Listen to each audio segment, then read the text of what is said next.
Hello everyone, welcome back to our channel Bits of Asian Dramas. This is a new series Gangnam B side. Episode 1 का start होता है Gangnam के एक area में जहां पर डिटेक्टिव कांग दोंगो अपनी टीम के साथ एक हिडन क्लब में रेड मारने के लिए शटर कार के सीक्रेट डोर से एंटर हो जाते हैं।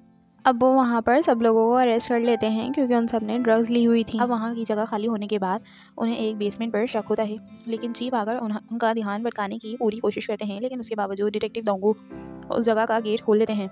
अब वो अपनी टीम मेंबर जीसू को कहते हैं कि बैकअप बुलवा लो, हमें ज़रूरत पड़ सकती है, और वो खुद उस जगह में एंटर हो जाते हैं जो कि बहुत ज़्यादा क्रीपी थी और हर जगह रेड लाइट्स जली हुई थी। अब वो सर्चिंग करते हुए एक रूम में जाते हैं जहाँ पर एक आदमी एक बैग में ड्रग्स भर रहा था। उन लोगों की फाइट होती है और एंड में उन्हें पता चलता है कि वो कोई और नहीं बल्कि उनका टीम मेंबर जांगो है। अब इंटेरोगेशन के टाइम जांगो कहता है कि मैं तो बस डिलीवरी बॉय हूँ और मैंने ये सब अभी स्टार्ट किया है, और वो कहता है कि सारे मेजर क्राइम के लोग भी इस केस में इन्वॉल्व हैं, तुम सबका पीछा नहीं कर सकते, इसलिए केस को यहीं ड्रॉप कर दो। और फिर चीफ को भी अरेस्ट कर लिया जाता है और वो डिटेक्टिव दोंगो को धमकी देते हैं कि वो अब उससे निपट लेंगे। अब उस सीन को 3 साल हो गए थे। दिखाया जाता है कि एक लड़की एक ड्रग डीलर को जिसका नाम लेमन है ड्रग्स डिलीवर करती है, और वो लेमन अब ये ड्रग्स क्लब के वीआईपी रूम में ले जाकर वीआईपीज़ को डिलीवर कर देता है। उन वीआईपीज़ में से एक को किसी जुंजी बॉय का मैसेज आता है कि जेनी को मत जाने देना वरना वो उन्हें नहीं छोड़ेगा। अब वो वीआईपीज़ ने तो ड्रग ली हुई थी और वो नशे में था, इसलिए वो मैसेज नहीं पढ़ पाता, लेकिन वो मैसेज एक लड़की देख लेती है जो कि जेनी है जिसके बारे में मैसेज था। अब वो ये मैसेज पढ़कर बहुत ज़्यादा डर जाती है और फ़ौरन से वीआईपी रूम से बाहर निकलकर वॉशरूम में जाती है और वहाँ से हिडन मोबाइल निकालती है जो कि उसी ने छुपाया था। और अब वो उस मोबाइल से किसी लड़की जिसका नाम जंगहुआ है उसे कॉल करती है और कहती है कि अभी इसी वक्त क्लब से बाहर निकल जाओ, और उसको ये सब कह के वो खुद भी क्लब से बाहर निकल जाती है। क्लब के लोग भी उसका पीछा करना शुरू कर देते हैं और फिर दिखाया जाता है कि एक ठग ने जंगहुआ को पकड़ लिया है और वो उसका फ़ोन चेक करता है तो उसे वो वीडियो नहीं मिलती जिसके लिए वो उन दोनों का पीछा कर रहे थे, और फिर वो उन ठग्स को कॉल करके कहता है कि वो वीडियो जंगहुआ के पास नहीं है, इसलिए वो लोग जेनी का पीछा करते रहें। अब एक दूसरे क्लब का सीन दिखाया जाता है जहाँ पर गिलहो द मेन कैरेक्टर एंटर होता है। वहाँ पर उसको एक लड़की मिलती है जिसने ड्रग्स ली हुई थी और वो उसके ग्रुप की ही लड़की थी, इसलिए वो उसे वहाँ से ले जाता है। अब वो उस डीलर को बहुत ज़्यादा मारता है जिसने उस लड़की को ड्रग्स सेल की थी, और वार्न भी करता है कि आइंदा से मेरी किसी ग्रुप की लड़की को ड्रग्स सेल मत करना। बाय द वे जंगहुआ और जेनी भी उसी के ग्रुप की लड़कियां हैं और अब उसे पता भी चल जाता है कि जेनी क्लब से भाग चुकी है और क्लब के लोग उसका पीछा कर रहे हैं और जंगहुआ भी कॉल्स रिसीव नहीं कर रही है। अब वो उन्हें ढूंढने निकल जाता है। जेनी वो मोबाइल छुपा देती है और वो खुद एक पुरानी सी आर्केड में आ जाती है, और वो गिलहो की कॉल रिसीव नहीं कर रही थी क्योंकि उसे उस टाइम पर जंगहुआ की बहुत ज़्यादा टेंशन थी, लेकिन गिलहो किसी तरीके से उसको ढूंढ लेता है और उस पुरानी आर्केड में आ जाता है। अब सीन शिफ्ट होता है दोंगो पर जो कि अपने न्यू केस के लिए कंट्री साइड आ गया है। रास्ते में उसे एक पुलिस कार दिखती है। अब वो वहाँ रुकता है सिचुएशन ऑब्जर्व करने के लिए, तो उसे पता चलता है कि वो आदमी जो ड्राइव कर रहा था नशे में है। वहाँ पर खड़ी पुलिस दोंगो को कहती है कि हम सिचुएशन हैंडल कर लेंगे तो आप यहाँ से जा सकते हैं, क्योंकि उन लोगों ने उस आदमी से रिश्वत ली थी।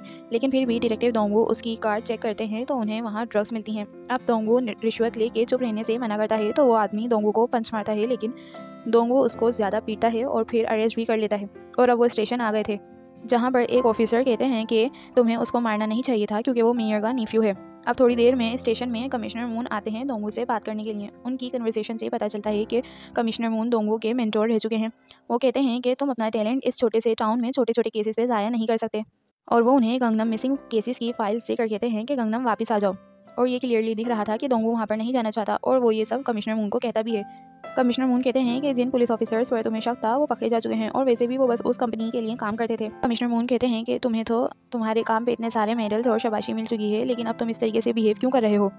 अब डिटेक्टिव दोंगो स्टेशन में वापस आ जाते हैं और मिसिंग केसेस के बारे में सर्च करने लगते हैं, जिस पर उन्हें एक वीडियो मिलती है जो कि जेनी की थी जब वो क्लब से भाग रही थी। और अब वो ये सब देख ही रहे थे कि उन्हें हॉस्पिटल से टेक्स्ट आता है, और अब वो गंगनम हॉस्पिटल आ गए थे। उनसे डॉक्टर कहते हैं कि उसकी हालत ठीक तो हो चुकी थी, लेकिन अचानक से वो कुछ साथ वो अजीब बिहेव कर रही है, और डॉक्टर डिटेक्टिव दोंगो को वीडियो दिखाते हैं जहाँ पर वो लड़की अपने आप को मार रही थी। असल में वो उस लड़की के फादर डिटेक्टिव हैं और मदर न्यूज़ एंकर हैं, और उन दोनों के लिए अपनी बेटी के लिए टाइम नहीं है क्योंकि वो लोग अपनी ड्यूटीज़ में बहुत ज़्यादा बिजी हैं। और वो हॉस्पिटल में इसलिए हैं क्योंकि वो मेंटली डिस्टर्ब है स्कूल बुलिंग की वजह से, और एक बार सुसाइड भी अटेम्प्ट कर चुकी है। और वो लड़की जिसका नाम येसो है किसी और की नहीं बल्कि डिटेक्टिव दोंगो की ही बेटी है। जब डिटेक्टिव अपनी डॉटर के रूम में जाते हैं तो देखते हैं कि उसके हाथ पे नीडल का निशान है और एक ट्रायंगल का टैटू भी उन्हें दिखता है। अब वहाँ पर उसकी मदर भी आ जाती हैं और वो डिटेक्टिव दोंगो को हमेशा बिजी रहने का ताना मारती हैं। कहती हैं कि तुमसे स्कूल बुलिंग का केस हैंडल नहीं हो रहा क्योंकि तुम ड्रग्स केस में इतने इन्वॉल्व हो चुके हो। डिटेक्टिव दोंगो कहते हैं कि वो एक एक्सीडेंट था, लेकिन उनकी वाइफ कहती हैं कि वो एक्सीडेंट नहीं था, उन लड़कियों ने उसे छत से धक्का दिया था जो कि एक मर्डर है। थोड़ी देर बाद का सीन दिखाया जाता है जब डिटेक्टिव दोंगो भी हॉस्पिटल से आ चुके थे। उन्हें उनकी बेटी का टेक्स्ट आता है कि कल वो डिस्चार्ज हो जाएगी तो उसे वहाँ से रिसीव कर लें। अब सीन शिफ्ट होता है गिलहो पर, जो कि जेनी से पूछ रहा था कि क्या हुआ है, तुम मेरी कॉल्स को इग्नोर क्यों कर रही हो, कहीं ऐसा तो नहीं कि तुम जोनसियो से मिल चुकी हो। जेनी गिलहो से कहती है कि हम लोग अपना टाइम वेस्ट कर रहे हैं, जंगवा खतरे में है, अगर उसे कुछ हो गया तो हम लोग क्या करेंगे। ये सुन के गिलहो उसको कहता है कि अपना फ़ोन बंद कर दो और यहीं पर रहना, मैं जंगवा को लेकर आता हूँ। नेक्स्ट डे हो जाता है जब दोंगो ने येसो को हॉस्पिटल से पिक कर लिया था। रास्ते में वो बहुत ट्राई करता है कि येसो का मुंह ठीक कर दे, लेकिन कोई फ़ायदा नहीं होता। अब येसो उससे रिक्वेस्ट करती है कि उसकी दोस्त जिसका नाम जेही है उसको ढूंढ दें, क्योंकि वो बहुत दिनों से उसके मैसेजेस का रिप्लाई नहीं दे रही है और उसका उससे कोई कॉन्टैक्ट भी नहीं हुआ है।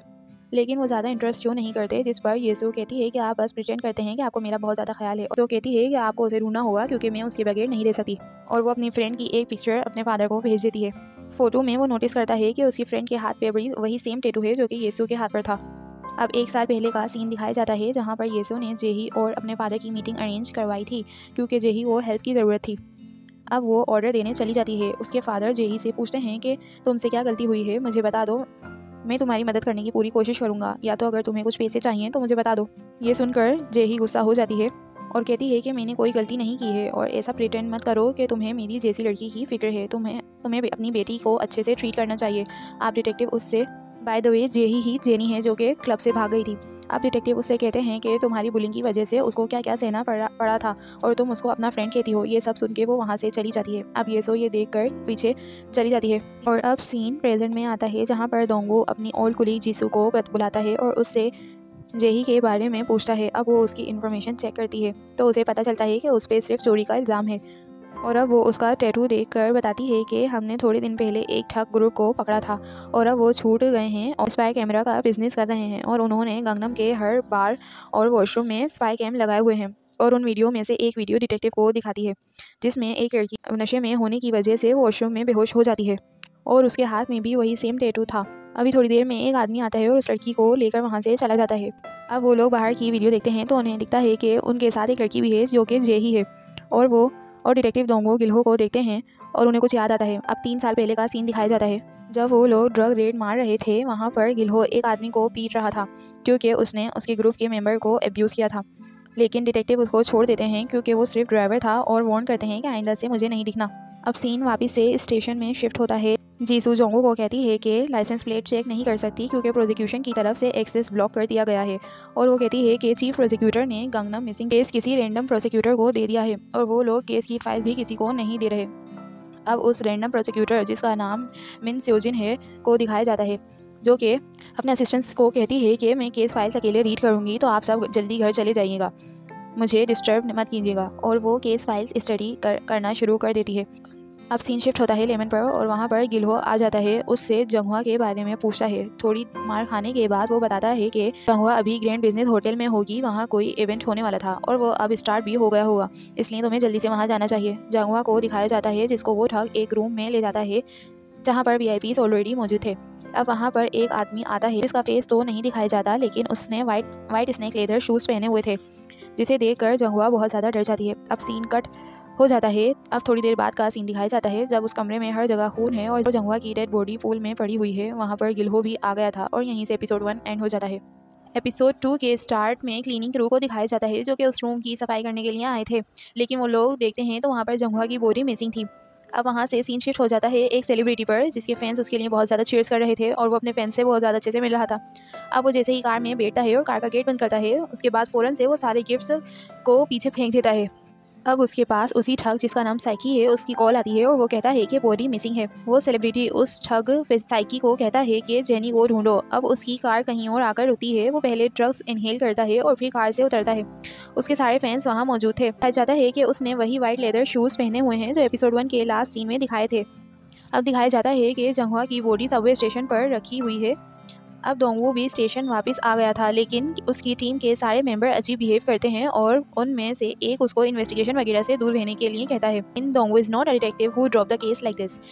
तो अब वो अपने फॉर्मर टीम मेंबर जांगहो, जो कि अब छोटा मोटा गैंगस्टर बन चुका है, उससे कांटेक्ट करता है। अब वो उससे मदद मांगता है मिसिंग केस के हवाले से, और वो कहता है कि तुम्हारे कस्टमर्स ने तुम्हारे खिलाफ रिपोर्ट करवाई थी कि तुमने उन्हें मारा है, लेकिन मैंने उस रिपोर्ट को अभी होल्ड कर रहा हुआ है ताकि तुम मेरी मदद कर सको। और इस तरीके से वो जांगहो को अपनी मदद करने के लिए राजी कर लेता है। अब जांगहो दोंगो से पूछता है कि किसको ढूंढना है, जिस पर दोंगो उसे गिलहो की फ़ोटो दिखाता है। अब जांगो का एक आदमी बताता है कि इसको सब लोग मिस्टर यून कहते हैं और सब इसको ढूंढ रहे हैं। और वो बताता है कि उसके ग्रुप में लड़कियां हैं जो उसके लिए काम करती हैं, लेकिन 2 उसमें से बहुत मेन हैं, जिसमें से एक है जंगहुआ जो मर चुकी है। इस वजह से गांगनाम में ये सब हो रहा है। दोंगवू उससे दूसरी लड़की के बारे में पूछता है तो वो कहता है कि मैंने कभी उसे देखा नहीं है, लेकिन उसका नाम जेनी है। दोंगवू कहता है कि क्या तुम गिलहो का कॉन्टैक्ट करवा सकते हो, लेकिन वो आदमी मना कर देता है। अब गिलहो को दिखाया जाता है जिसके पास एक डिलीवरी बॉय जो कि उसी का आदमी है आकर उसे कुछ पैसे उधार देता है, और वो कहता है कि तुम्हारी वजह से गंगनम के हालात ऐसे हो गए हैं। जेनी को वो लोग ढूंढ रहे हैं, क्या तुम उन लोगों से बात नहीं कर सकते हो और जो उन्हें चाहिए वो उन्हें दे दो। गिलहो कहता है कि जंगहुआ मर चुकी है और मैं ऐसे नहीं कर सकता। मैं उन लोगों का पता लगाऊंगा जिन्होंने मेरी लड़कियों के साथ मैच किया है। वो गिलहो को वार्न करता है, लेकिन गिलहो कहता है कि मैं नहीं मरूंगा, फिक्र मत करो, क्योंकि मुझे तुम्हारा उधार वापस करना है। अब कार में बैठता है तो उसे साइकी की कॉल आती है। अब वो किसी सुनसान जगह पर पहुंचता है जहां पर साइकी ने उसे बुलाया था। अब साइकी गिलहो को कहता है कि तुम जेनी को हमारे हवाले कर दो, हम तुम्हें तुम्हारी मुंह मांगी कीमत देंगे। गिलहो पूछता है सब दोगे क्या? फिर वो कहता है कि ठीक है, लेकिन उससे पहले वो जोनसियो जो कि वही सेलिब्रिटी है उससे मिलना चाहता है, वो भी अकेले में। तो मेरी उससे मीटिंग अरेंज करवाओ। अब सीन शिफ्ट होता है जेनी पर, जो कि आर्टिकल पढ़ रही थी जंगहुआ के रिलेटेड कि उसकी डेड बॉडी एक आदमी ने सबवे पर रख दी है। अब सीन शिफ्ट होता है प्रोसिक्यूटर स्योजिन को सबवे का सीसीटीवी मिलता है जहां पर उसे गिलहो का फेस दिख जाता है जब वो जंगहुआ की बॉडी को सबवे पर छोड़कर जा रहा था। और अब वो ये सब चीफ प्रोसिक्यूटर को दिखाती है, जिस पर वो कहता है कि बस कल्प्रिट हमें मिल गया है और इन्वेस्टिगेशन की और ज़रूरत नहीं है। और अब वहाँ पर चीफ यून, जिसको फर्स्ट एपिसोड में अरेस्ट कर लिया गया था, आते हैं। प्रोसिक्यूटर स्योजिन उसको सब कुछ बताती हैं और कहती हैं कि ये सिर्फ एक ही फुटेज है, इससे प्रूव नहीं होता कि गिलहो ही मर्डर है। लेकिन वो कहते हैं कि गिलहो को ही मर्डर अज्यूम करो। उस बातों से प्रोसिक्यूटर स्योजिन को पता चल जाता है कि वो लोग भी इन सब से मिले हुए हैं। शिफ्ट होता है जोनसियो पर, जिसको उसका बॉस सीईओ ली पीट रहा था क्योंकि जेनी उनके हाथ से भाग चुकी है, और वो उसे ये बोलकर कि जेनी को जल्दी से ढूंढो चला जाता है। और अब वो कॉल करता है साइकी को कि वो आज ही गिलहो को पकड़ेगा। अब गिलहो आर्केड में जाता है तो उसे पता चलता है कि जेनी तो यहाँ से भाग चुकी है। अब उसे वहीं पर साइकी का मैसेज आता है कि उसने आज रात की मीटिंग सेट कर दी है, तो लेट मत होना। अब सीन क्लब में शिफ्ट होता है जहाँ पर जोनसियो से मिलने चीफ योन आते हैं। जोनसियो चीफ को रिश्वत देता है और कहता है आज मैं गिलहो को पकड़ने वाला हूँ, तो आप सिचुएशन को संभाल लीजिएगा। सीन शिफ्ट होता है जांगहो के फ्लैट पर, जहाँ पर वो अपनी गैंग से कहता है कि जो भी गिलहो का पता लगाएगा उसे 1 मिलियन वॉन देगा दोंगवू। अब वो सब लोग पता करने की कोशिश करने लगते हैं और एक लड़की को एक मैसेज आता है गिलहो के बारे में। वो कहता है कि आजकल सब उसी को ढूंढ रहे हैं, साइकी भी उसी को ढूंढ रहा है। और अब वो लोकेशन भी दे देता है जहाँ पर गिलहो और साइकी मिलने वाले थे। और अब दोंगवू और जांगहो दोनों बताई हुई लोकेशन पर पहुँच जाते हैं। जांगहो नूडल्स लेने के लिए चला जाता है। उसी टाइम डिटेक्टिव दोंगवू को एक वैन दिखती है और उसे पता चल जाता है कि वो लोग वही हैं जो गिलहो को ढूंढ रहे हैं, इसलिए वो भी उनके पीछे चला जाता है। और अब गिलहो लोकेशन पर आ जाता है। साइकी देखता है कि जेनी उसके साथ नहीं है, तो वो मैसेज करके इन्फॉर्म कर देता है। अब गिलहो उससे पूछता है कि तुम लोग जेनी को क्यों ढूंढ रहे हो। साइकी बताता है कि हमें चीज़ों को और ज़्यादा कॉम्प्लिकेट करने की ज़रूरत नहीं है, मुझे सिर्फ वो लड़की और वो वीडियो चाहिए जो उसने हमारी बनाई थी। जो सुनकर गिलहो थोड़ा सरप्राइज हो जाता है क्योंकि उसे रिकॉर्डिंग के बारे में नहीं पता था, लेकिन उसे ये पता चल जाता है कि रिकॉर्डिंग की ही वजह से उन लोगों ने जंगहुआ को मारा था। तो वो अब गुस्से में साइकी को मारने आगे बढ़ता है, लेकिन अब वहाँ वो ठग्स आ जाते हैं जो साइकी ने गिलहो और जेनी को मारने के लिए पहले से ही बुलवाए हुए थे। चीफ को दिखाया जाता है जो कि प्रोसिक्यूटर को कॉल करके कहता है कि अरेस्ट वारंट बनाओ, गिलहो को आज ही अरेस्ट करेंगे, मैं जो लोकेशन भेज रहा हूँ वहाँ पर अरेस्ट वारंट लेकर आ जाना। अब गिलहो बहुत अच्छे से फाइट बैक करता है, लेकिन उस फाइट में वो भी इंजर्ड हो जाता है। अब वो वैन भी आ जाती है जिसके पीछा दोंगवू कर रहा था। उस वैन में से ठग्स उतरकर उसको मारने लगते हैं, लेकिन वहाँ डिटेक्टिव दोंगवू आकर गिलहो को अपनी कार में बिठाकर ले जाते हैं। अब जोनसियो जो ये सब होता हुआ वीडियो कॉल पर देख रहा था, साइकी को कहता है कि आज वो हमारे हाथ से नहीं छूटना चाहिए। और अब वो खुद रेस्टोरेंट में पहुंचता है जहां पर सीईओ पहले से ही मौजूद थे। जोनसियो सीईओ से पुराने टाइम की बातें करने लगता है और अब बातें करके वहां से चला जाता है। उसके बाद जोनसियो का बॉय आता है सीईओ के पास। पहले वो उसे उसका फ़ैन बनकर ऑटोग्राफ मांगता है और फिर वो उसको स्टैप कर देता है। अब फिर से जोनसियो आता है और सीईओ के मोबाइल से किसी मिस्टर छुई को कॉल करता है और कहता है कि दो सीईओ ली किसी काम का नहीं रहा है, इसलिए आपको अपनी कंपनी के लिए नए सीईओ की ज़रूरत पड़ेगी। अब दोंगवू गिलहो से जेही के बारे में पूछता है, लेकिन गिलहो उसको कुछ नहीं बताता और वो नोटिस करता है कि गैंगस्टर की वैन अभी भी उनका पीछा कर रहे हैं। तब वहाँ पर चीफ भी पुलिस के साथ आ जाते हैं गिलहो को अरेस्ट करने के लिए। दोंगो गिलहो को बचाने का ट्राई करता है क्योंकि उसे पता है चीफ भी उन लोगों के साथ मिला हुआ है और वो गिलहो को मार देगा। और डिटेक्टिव दोंगो को तो अभी जेही के बारे में भी पता करना था, लेकिन गिलहो मौका दे के पानी में कूद जाता है और बस यहीं से एपिसोड 2 भी एंड हो जाता है। If you like the explanation please subscribe our channel, like this video and share as well. Until the next video, goodbye.